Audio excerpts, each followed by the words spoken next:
Bom dia, queridos. Espero que todos estejam bem. A nossa aula de hoje corresponde ao capítulo 3 da apostila de vocês, página 23. Nós estaremos falando da página 23, página 24, página 25 e depois eu vou passar a atividade para vocês. Mas vamos ao que é mais importante. A gente está falando sobre a questão da Mesopotâmia. A região da Mesopotâmia, tá? Ela fica localizada entre os rios Tigre e Eufrates, onde atualmente correspondem aos territórios do Iraque, da Síria, da Turquia. Isso fica localizado no Oriente Médio, tá? Na parte da Ásia. Se vocês observarem o mapa que eu coloquei aí para vocês nos slides, dá para perceber exatamente esses países que atualmente correspondem a essa região. Bom, como vocês observaram, quem deu essa denominação de terra entre rios foram os gregos, principalmente Heródoto, que é considerado o pai da história. Então, vamos falar um pouquinho do que significa o nome Mesopotâmia. O nome Mesopotâmia, como eu já citei, significa terra entre dois rios, ou terra entre rios. E aí a gente começa a observar, se a gente observar bem esse novo mapa que eu coloquei aqui para vocês, tá? Nessas regiões que vocês estão observando, vários povos começaram a habitar a região e formaram comunidades que se instalaram às margens dos rios Tigre e Eufrates. Eles aproveitaram o solo que era fertilizado pela lama dos rios após a época das enchentes. Isso é importante a gente observar porque muitos povos que habitavam essa região, eles aproveitavam, estavam próximos exatamente a esses rios e acabavam construindo suas casas muito próximas dos rios. Quando ocorriam as enchentes, muitos perdiam suas casas. Então, para evitar esse tipo de situação, eles começaram então a se mobilizar para construir barragens e diques e canais de irrigação. Isso de certa forma, tá, queridos? Isso de certa forma facilitou a parte da agricultura nessa região. Agora, como vocês podem imaginar, os povos que aí habitavam nessa região entre os rios Tigre e Eufrates eram povos que tiveram sorte, que se adaptaram e começaram a viver ali. E não ficaram pouco tempo, ficaram bastante tempo.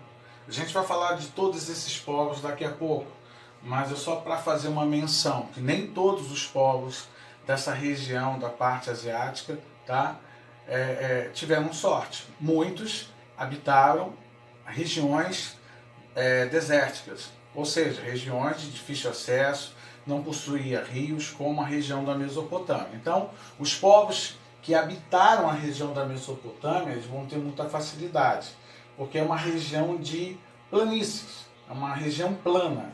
Por ser uma região plana, a facilidade para se chegar à Mesopotâmia será muito maior. Então, muitos povos desejosos também de terem, de certa forma, facilidade na região, eles acabarão lutando para tomar posse dessa região, como veremos mais à frente. Agora, se a gente parar para observar, era preciso uma estrutura forte que coordenasse estas e outras tarefas. A gente está se falando ainda um pouco da questão da drenagem de rios, da questão dos diques, tá? E também os canais de irrigação. Assim surgiu o Estado, uma estrutura de governo que liderava e organizava o povo, administrando a região, a sociedade, o exército e as atividades econômicas. Por ser a Mesopotâmia uma região de solo muito fértil e de fácil acesso, diversos povos, como eu já citei, lá se estabeleceram. E aí eu vou destacar para vocês alguns desses povos: os sumérios, os acádios, os amoritas e os assírios. E aí eu vou começar então, a partir desse momento, a falar um pouquinho sobre cada um deles.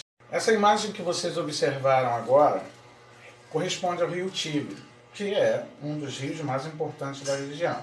Só para vocês terem uma noção de como é ele na prática, na realidade. Vamos dar sequência então.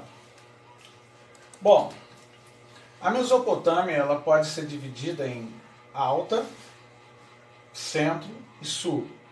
A Alta Mesopotâmia corresponde a uma região montanhosa, desértica e menos fértil, onde, como eu citei para vocês, muitos povos habitavam não só essa região, como outras mais próximas a outros desertos. Agora, a região Centro e Sul corresponde ao Vale dos Rios Tigre e Eufrates. Nessas regiões são realmente áreas muito férteis. Por isso que nós chamamos essa região, tá, que vai até o rio Nilo, no Egito, tá, de crescente fértil. Observe na imagem. Essa imagem que vocês estão observando aí, uma semilua, né, a metade de uma lua aí, corresponde exatamente à região, tá, que pega do Egito, que é o rio Nilo, os rios Tigre e Eufrates, uma parte, tá, do mar Mediterrâneo e também do Mar Vermelho. Essas regiões correspondem a uma área extremamente fértil, pois era a região cobiçada pela grande maioria dos povos. Agora, uma coisa que é interessante da gente observar, quando a gente estiver estudando o Egito, a gente vai estar abordando sobre isso. O Egito, diferente da Mesopotâmia, ele não possuía uma facilidade para se chegar até o seu território. Era uma região montanhosa, de difícil acesso. Já a Mesopotâmia, como eu havia citado, é uma região de fácil acesso, o que fez com que houvesse muitas disputas por territórios nessa região. Vamos avançar então. Novamente, um mapa do crescente fértil para que vocês possam observar. Vou falar então um pouco sobre os povos que habitaram a Mesopotâmia. Temos então, o primeiro dos povos foram os sumérios. Os sumerianos, eles chegaram por volta de 3.500 a.C. e eles foram considerados inventores da escrita cuneiforme. Esse tipo de escrita, tá, queridos, em que se utilizava um pedaço de madeira com uma ponta em forma de um triângulo. Na realidade, era uma escrita através de desenhos, né, de uma forma mais simples até de entender até pela questão do tempo em que ela foi inventada, né? Essa escrita, tá, ela era marcada em um pedaço de argila e recebeu esse nome porque as marcas ficavam em forma de cunha. E o que é mais importante também da gente observar, que os sumerianos, tá, eles possuíam cidades, e as suas cidades elas eram extremamente importantes. E as três mais importantes cidades sumerianas são as cidades de Ur, Uruk e Nippur. Bom, é claro que os sumerianos não iam ficar durante tanto tempo. Por volta mais ou menos de 2300 a.C., chegou a região onde os sumerianos haviam habitado, essa região da Mesopotâmia, os acádios. Os acádios, com Sargão I, que era o seu rei, eles conquistaram os sumerianos. Eles utilizaram, o mais interessante, é que eles utilizaram uma arma secreta. E aí, para muitos, a arma secreta poderia ser várias coisas, mas não. A arma secreta era o arco e a flecha, que na época era uma arma desconhecida deles e que foi introduzida pelos acadianos. Bom, após os acadianos, nós tivemos também os amoritas, que também passam a ser chamados de babilônios. E o seu principal governante foi Nabucodonosor. Tá? Eles derrotaram os acadianos por volta de 2000 a.C. e fundaram a cidade da Babilônia.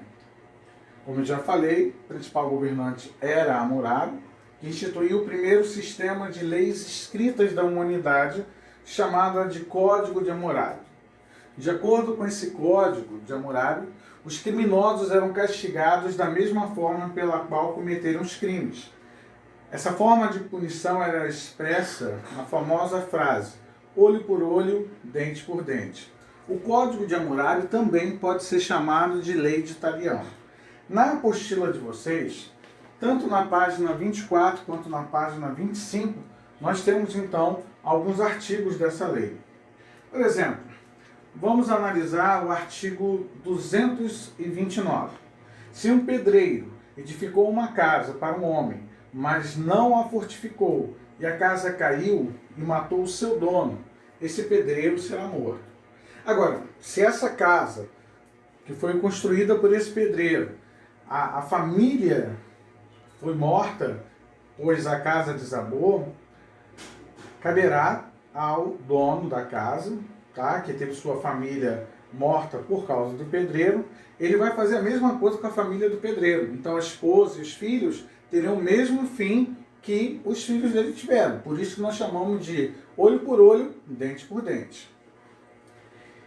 Além desse artigo, nós temos outros, que aí eu quero que vocês leiam com mais atenção a apostila, para que vocês possam observar. Bom, após os babilônicos, nós tivemos então os assírios, que é considerado um dos povos mais cruéis que habitaram a Babilônia. Eles dominaram a região por volta de 1500 a.C., conquistando a região norte da Mesopotâmia. Eles possuíam um exército muito organizado. A gente até pode considerar que o primeiro exército organizado da humanidade foi o exército dos assírios, tá? A gente pode até considerar dessa forma. Ele era um povo cruel, como eu já havia dito a vocês, pois torturavam seus prisioneiros até a morte. Um tipo de tortura deles era exatamente o quê? Arrancar os olhos dos seus adversários, né? Com uma forma de puni-los e para que eles também não pudessem se vingar mais à frente deles mesmos. Então, era uma outra forma. Então, para vocês verem a crueldade dos assírios. Apesar da sua força militar, eles não conseguiram resistir à pressão dos inimigos, que destruíram a sua principal cidade, que era Nínive, por volta de 700 a.C. E aí quem conquistou os assírios? Foram os caldeus, tá? Que é considerado o segundo império babilônico. Aí teremos então como governante, como um dos principais governantes, nós teremos então Nabucodonosor. Tá? Ele vai ser um dos mais importantes governantes e que vai restaurar o antigo império babilônico da era de Hammurabi. Tá? Também de responsabilidade na época de Nabucodonosor, a construção dos famosos jardins suspensos da Babilônia, que é considerado uma das 7 maravilhas do mundo antigo. Então vejam a importância de Nabucodonosor e do segundo império babilônico. Tá? Em 539 a.C., a Babilônia foi tomada pelos persas, o qual nós estaremos abordando a questão dos persas mais à frente.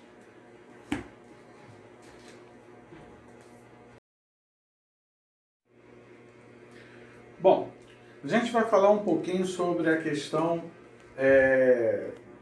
da cultura, da religião, né? E aí nós temos então o templo e o palácio, eram as duas principais instituições mesopotâmicas.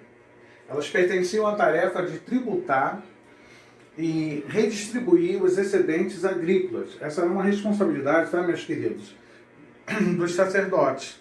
Então os líderes dessas instituições faziam parte de uma elite que controlava a parcela da população que, de certa forma, ela acabava sendo submetida ao trabalho compulsório. Que tipo de trabalho é esse? É um trabalho forçado.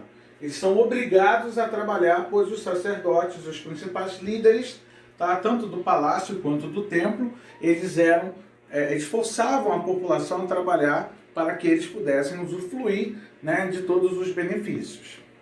A administração, portanto, ela era centralizada por um governo teocrático, ou seja, teocrático. A palavra tel, Deus, cracia. Era como se o governante se tornasse uma espécie de uma divindade, de um Deus. Então era muito mais fácil deles controlarem esse tipo de situação. Isso vale para todos os povos que habitaram a Mesopotâmia, tá? Além desse governante ter um poder teocrático, ele também era um déspota, ou seja, ele era extremamente autoritário.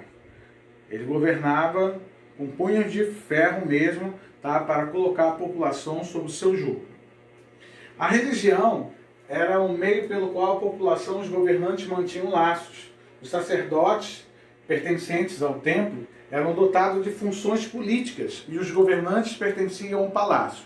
Então a gente tem que destacar o seguinte: o templo, ele era importante? Era, mas trabalhava em conjunto com a parte administrativa, com o governo, né? Dando apoio, dando respaldo e afirmando que o rei era algo, né? Um governante mandado pelos deuses. Até porque eles eram politeístas, eles acreditavam em várias divindades.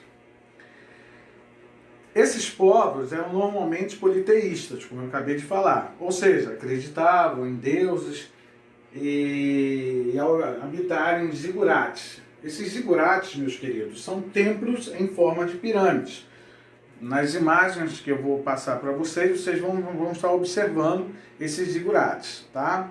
Que poderiam interferir em suas vidas. Além da religião, os povos mesopotâmicos se destacaram também na ciência, na arquitetura e literatura. Os sacerdotes desenvolveram a astronomia, a astrologia, a partir das observações que os zigurates possibilitavam. Então, dá para a gente observar como os zigurates eles eram importantes, né? Para que eles pudessem observar principalmente a questão da astrologia, da astronomia em si. Muitos cálculos do movimento de estrelas e planetas também possibilitavam a confecção de um calendário, inclusive dividido em 12 meses e com 7 semanas, ou seja, com semanas e 7 dias, igual ao nosso, né? Então uma parte dessa parte da cultura desses povos também foi adquirida pela cultura ocidental. Nós temos também na literatura, eles criaram, por exemplo, poemas, narrativas épicas, como a Epopeia de Gilgamesh, considerada a narrativa escrita mais antiga, onde o rei sumério, Gilgamesh, de Uruk, teria sido o 5º rei da primeira dinastia após o dilúvio da cidade. E aí é bom a gente observar que Gilgamesh ele foi praticamente orientado por uma divindade, assim como os hebreus, dando a Noé a questão do dilúvio, da Arca de Noé, como eu coloquei aí na imagem para que vocês possam observar. Bom, terminamos por aqui. Espero que vocês tenham gostado da nossa aula. Gostaria muito de estar junto com vocês, mas infelizmente essa situação dessa pandemia não nos permitiu. Espero encontrar vocês em breve, né? Nossa próxima aula nós estaremos falando do capítulo 4, tá? Que é África Antiga. A gente vai estar falando de Egito e Núbia, tá? Um grande abraço para vocês, fiquem com Deus, até a nossa próxima aula.